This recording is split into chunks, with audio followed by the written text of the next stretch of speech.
সমাজ সংস্কারের নামে গান বাজনা ও বাদ্যযন্ত্র ব্যবহারের উপর কঠোর নিষেধাজ্ঞা জারি করেছে চাঁপাইনবাবগঞ্জের ইসলামপুর ইউনিয়নের স্থানীয় একটি মসজিদ কমিটি। বিয়েবাড়িতে গান বাজলে বিয়ে পড়াতে অস্বীকৃতি জানান আলেম সমাজ। এমনকি ফেরিওয়ালাদেরও বাদ্যযন্ত্র বাজাতে দেওয়া হচ্ছে না এই গ্রামে। পৃথিবীতে নবী রাসূলগণ মাঝে মধ্যে এসেছে যখন সমাজের অবস্থা একদম নাজুক ছিল। তো এখন তো আর নবী রাসূলগণ আসবেন না। সেই জায়গা থেকে তারই ভাষ্য হলো আল উলামা ওয়ারাসাতুল আম্বিয়া, যে নবী রাসূল গণের ওয়ারিস হচ্ছে আলেমগণ। তো আমরা যেহেতু আলেম এবং আল্লাহরও বাণী যে সমাজ সংস্কার করতে হবে, এই জায়গা থেকে আমরা উদ্যোগ গ্রহণ করেছি যে সমাজে কিভাবে অপসংস্কৃতি দূর করা যায়। তো আমি এই মর্মে পরস্পর 4-5টা খুতবা দিয়েছি সমাজ সংস্কারের বিষয়ে। এরপর গ্রামের যারা সিনিয়র আছে, গ্রামের যারা যুবক আছে, তাদেরকে নিয়ে একসাথে বসে আলোচনা করলাম যে এটা কিভাবে উৎখাত করা যায়। তো সবার সম্মতিতে আমরা বেশ কিছু উপদেষ্টা নির্ধারণ করেছি এবং ইয়াং যারা আছে তাদেরকে নিয়ে বডি গঠন করে আমরা যারা মাঠে কার্যক্রম পরিচালনা করব, এরকম বডিতে লোক রেখে আলহামদুলিল্লাহ আমরা প্রথম যেই কাজটা পদক্ষেপটা হাতে নিয়েছি সেটা হলো যে সমাজে গান বাজনা, লাউডলি গান বাজনা নিষিদ্ধ করা হোক।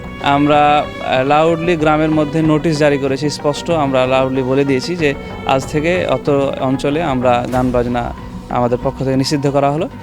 এটা কেউ করতে পারবে না। তারপরেও কেউ যদি আশ্রয় নেয় তাহলে আমরা যে বডি গঠন করেছি আমরা যে কোনো সিদ্ধান্ত গ্রহণ করতে পারবো, সবার সম্মতি আছে।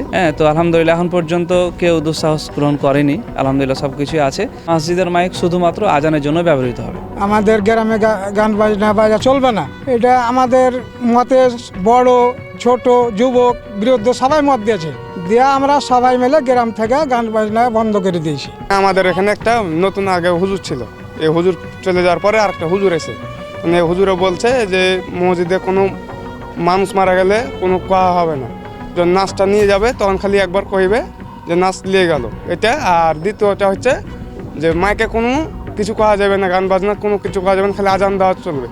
আর এই গ্রামে কোনো গান বাজনা হবে না বিয়ে বাড়িতে।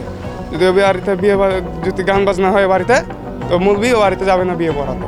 এটা 2-3 মাস থেকে চলতেছে। প্রশাসনের অনুমতি ছাড়াই এমন সিদ্ধান্তে পুলিশ ও উপজেলা প্রশাসন জানান আইনত এই নিষেধাজ্ঞার কোনো ভিত্তি নেই এবং দ্রুত আইনি ব্যবস্থা নেওয়ার আশ্বাস দিয়েছেন তারা। না, এই বিষয়টা আমাদের নলেজে নাই। আমরা পুলিশ পাঠিয়েছি, তথ্য কালেক্ট করছি যে এরকম কোনো ঘটনা ঘটেছে কিনা আমরা যাচাই বাছাই করছি। আর আসলে গান বাজনা এরকম বন্ধ করার ইখতিয়ার আসলে কারণ নেই। নির্দিষ্ট সময়ে নির্দিষ্ট ডেসিবেলের মধ্যে যে কেউ গান বাজনা করতে পারে, এটা তো তার অধিকার। মসজিদ কমিটি হোক বা যে কোনো কমিটি হোক, তার মাধ্যমে গান বাজনা নিষিদ্ধ করার কোনো সুযোগ বা কোনো বিধিবিধান নাই। এই তথ্যটা আপনাদের মাধ্যমে আমি পেলাম। আমি এখন বিষয়টি জানার চেষ্টা করছি এবং তদন্ত করে আমি ব্যবস্থা নেব।